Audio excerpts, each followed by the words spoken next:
नमस्कार, मैं हूं वीरेश सिंह। आईटीआई के टॉक शो में आपका स्वागत करता हूं। प्रधानमंत्री नरेंद्र मोदी जी से आज मेरी अपील है कि रेलवे ग्रुप डी भर्ती को लेकर के जो बहुत सारे हल्ले मच रहे हैं, तो सर इसमें आपके ही बयान को मैं एक बार आपको याद दिला दे रहा हूं कि आपने जब विश्वकर्मा जयंती थी और आईटीआई का कौशल दीक्षांत समारोह था, तब आपने उस पर क्या कहा था, और इसके बाद मैं आपको सारी चीज़ें विस्तार से बताऊंगा। तो पहले सर आप अपने ही भाषण को एक बार देख लीजिए। ये बहुत बड़ा आपका भाषण था, लेकिन मैंने इसको 3 मिनट में किया है क्योंकि मैं आपको ये बताना चाहता हूं कि आपने आईटीआई वाले स्टूडेंट को क्या क्या सपने दिखाए थे।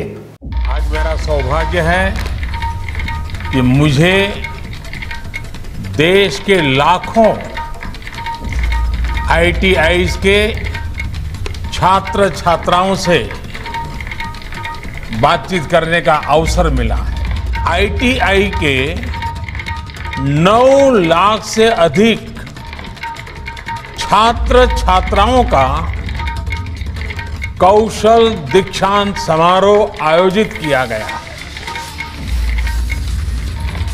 40 लाख से ज्यादा स्टूडेंट्स हमारे साथ वर्चुअल माध्यम से भी जुड़े हुए हैं।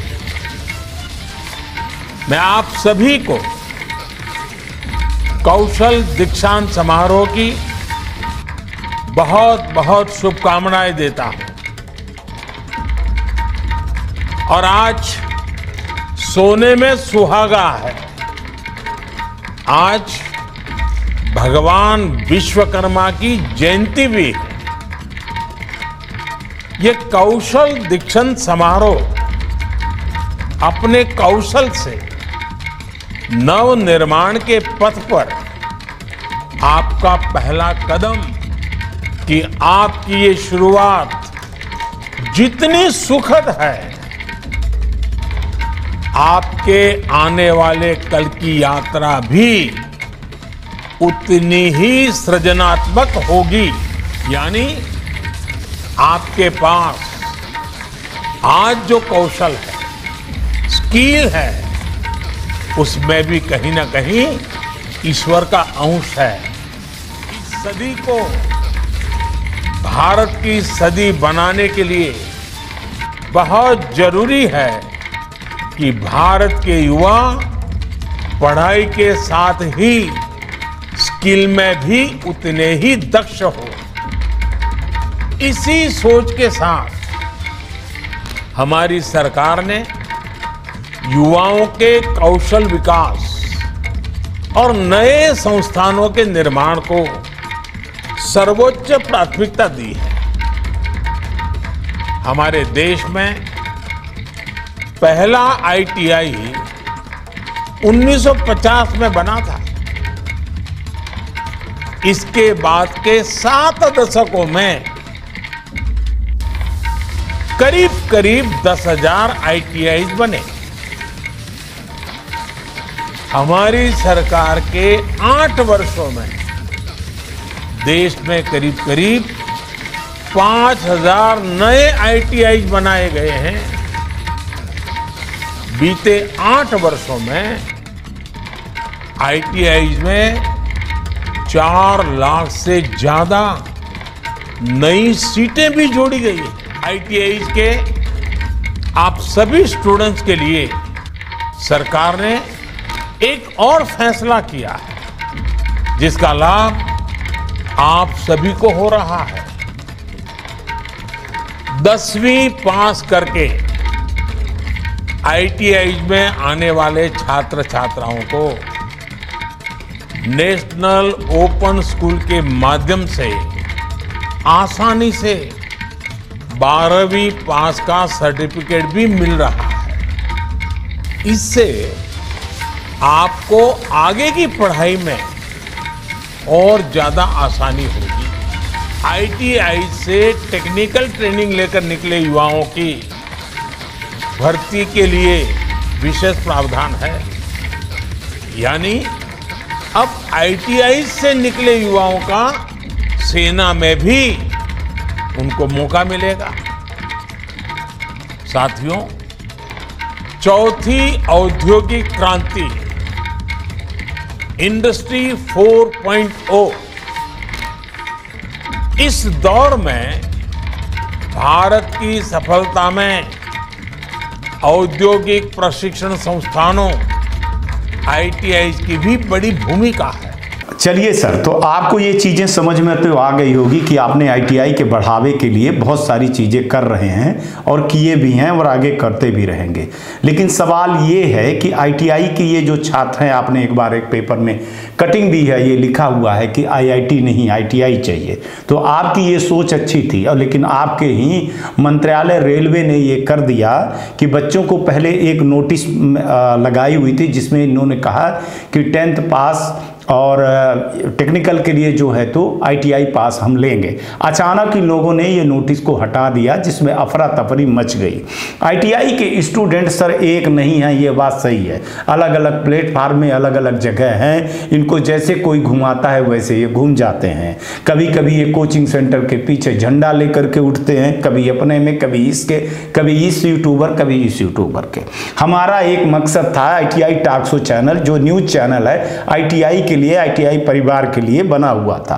हाँ सर, ये निश्चित बात है कि हमारे में बहुत ज़्यादा सब्सक्राइबर नहीं है, बहुत लोग नहीं देखते हैं, लेकिन हमारे चैनल का सिर्फ एक मकसद रहता है अवेयरनेस का, और लड़कों को हम ये सिखाते हैं कि आप अपने हक की लड़ाई लड़िए। हमारे शो में आईटीआई के स्टूडेंटों ने खुद आईटीआई के सामने उन्होंने पोल खोली है, नोडल की खोली, सरकार को खोली है। इसलिए इनको हमने इस बार ये मौका दिया था कि जो भी लड़के आ रहे थे तो जूम मीटिंग के थ्रू मैंने उनको हिम्मत रखाया। पहली बार ये कैमरे के सामने आकर के बोले, और आपको 5-6 वीडियो में आपको ये सब कुछ देखने को मिल गया होगा। आज मैं आपके कहे हुए बातों को लेकर के आपको एक बार रिमाइंडर किया कि सर रेलवे जो है तो इस देश को सबसे ज्यादा युवाओं को नौकरी देती आई है, और यहाँ पर टेक्निकल जो है तो बंदे जो है तो आईटीआई के भरते हैं। और ये टेक्निकल इशू, यहाँ पर 10th और टेक्निकल की लड़ाई नहीं है। मैंने इसीलिए लड़कों को शो पर लिया करके एक तरफा मैंने नहीं किया। मैं ये जान रहा था कि ये सवाल उठेगा, इसलिए सर मैंने लड़कों से खुद पूछा। कोई प्रायोजित कार्यक्रम मैं नहीं करता हूं, पहले ही लड़कों को मैंने कोई चीज नहीं बताई थी, और लड़कों से मैंने बेधड़क पूछा तो लड़कों ने कहा कि 10th पास भी हमारे भाई हैं, और हमारे ही भाई के साथ में हमको मत लड़वाया जाए। वो जिस लेवल के हैं उस लेवल की उनको जो है तो नौकरी दी जाए, और हम जिस लेवल के हैं उस लेवल में नौकरी ली जाए। लड़कों ने यहां तक कि कहा कि सर टेक्निकल जो चीजें हैं वो हमको दे दिया जाए, और नॉन टेक्निकल जो है तो वो 10th पास लड़कों को दे दिया जाए। यहां तक कहा कि भर्ती में जो है तो 32,000 जगह है, उनको 1,32,000 कर दीजिए, जिसमें टेक्निकल के सबसे ज्यादा जो भर्ती रहती है उसको आईटीआई वाले स्टूडेंट को दे दीजिए, और जो नॉन टेक्निकल रहते हैं रेलवे में उसको 10th में दे दीजिए। तो भला इसमें कौन सी बात गलत लगी और कौन सी चीज थी? हालांकि ये आईटीआई के स्टूडेंट हैं, है ना, ये मिडिल क्लास की फैमिली के हैं। इनके पिताजी क्या करते हैं? या तो खेतिहार हैं या भूमिहार हैं, वही जो कहते हैं, या फिर वो जवान के हैं और किसान के लड़के हैं। तो इनके लिए आवाज कौन उठाए तो उठाए कौन? और जो कोचिंग सेंटर के पीछे लड़ाई लड़ गई, एक आईटीआई कोचिंग सेंटर वर्सेस जो है तो 10th कोचिंग सेंटर हो गए। और 10th कोचिंग सेंटर के पास बड़ा पैसा है, बड़ी चीजें हैं, और लड़कों की एक लॉबी है।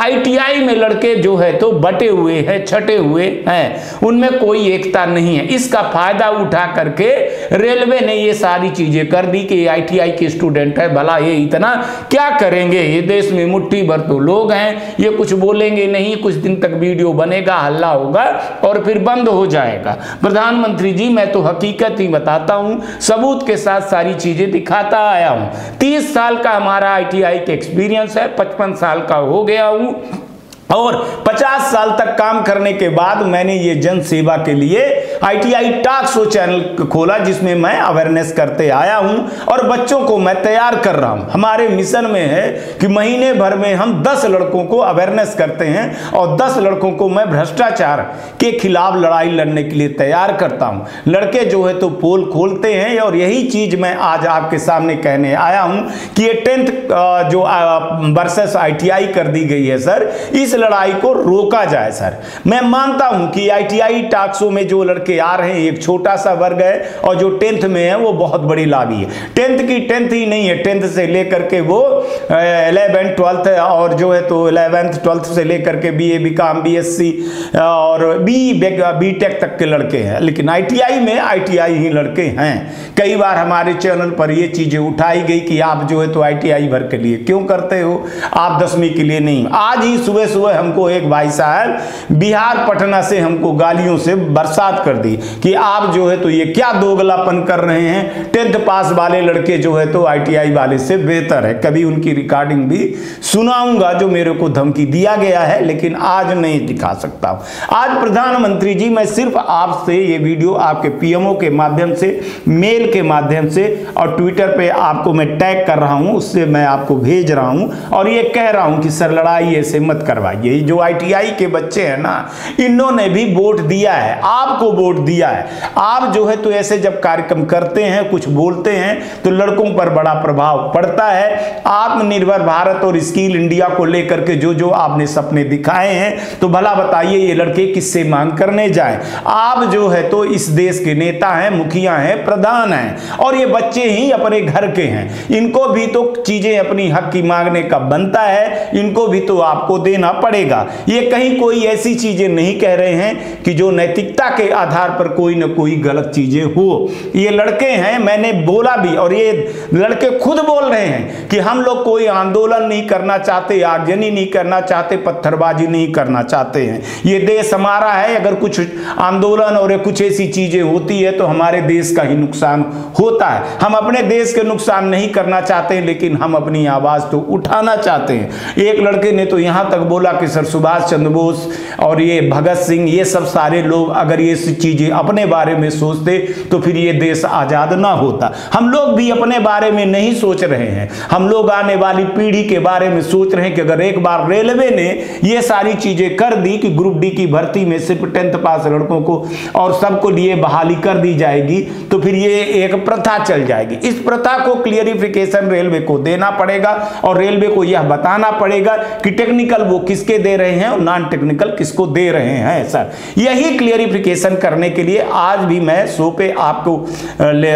आपकी बात रखने के लिए मैं आया हूं, और आपने जो बोला है सर वही चीज मैं आपको आज ये दोहराने आया हूं। इन लड़कों को मांग को सुनिए, हालांकि अब टाइम भी कम बचा हुआ है, लड़के घबरा रहे हैं। यही तो बात है कि ITI के ये छोटे छोटे लड़के हैं, मीडियम क्लास के लड़के हैं, ये बड़ी भीड़ देख करके अपना जो है तो हौसला खो दिए हैं और तितर बितर हो जाते हैं। इनको जहां भी रोशनी दिखती है उनके पीछे ये झंडा लेकर के चले जाते हैं। यही इनकी सबसे बड़ी नाकामी है। मैं बहुत कोशिश किया इनको एक प्लेटफार्म देने के लिए, एक मंच देने के लिए, पर लगता है कि मैं इस पर जो है तो सफल नहीं हो रहा हूं। लेकिन मैं ये आवाज सर, ये भले 23 तारीख को फॉर्म भरते चला जाए, लेकिन मैं आपको बीच बीच में ये आवाज उठाता चला जाऊंगा और रेलवे को मैं हमेशा जो है तो एक टारगेट पर ले आऊंगा और रेलवे से सवाल पूछता जाऊंगा कि आपको भविष्य में एक क्लियरिफिकेशन देना पड़ेगा कि टेक्निकल जो पोस्ट है वो किसके लिए है और नॉन टेक्निकल किसके लिए है। रेल मंत्रालय के अच्छे जो है तो मंत्री, आपको भी मैं बता रहा हूं, आप पढ़े लिखे मंत्री हैं, आप उन मंत्रियों में से नहीं हैं कि जो मंत्री अपने विवेक से काम नहीं करते हैं। आपको भी ये सोचना पड़ेगा, आप एक IAS थे तो आपको भी ये सोचना पड़ेगा कि ये पोस्ट रेलवे के लिए किसके लिए उपयुक्त है, किसके लिए नहीं उपयुक्त है।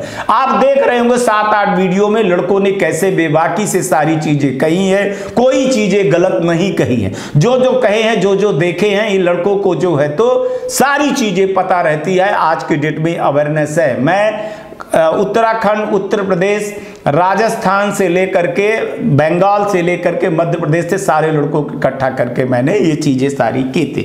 अब चूंकि टाइम है नहीं, आज 14 तारीख हो गई है, लगभग 6 दिन 7-8 दिन बचे हुए हैं, इसलिए मैंने सोचा कि अब इस प्रोग्राम को लीड करना चाहिए और आपसे अपनी बातें करनी चाहिए।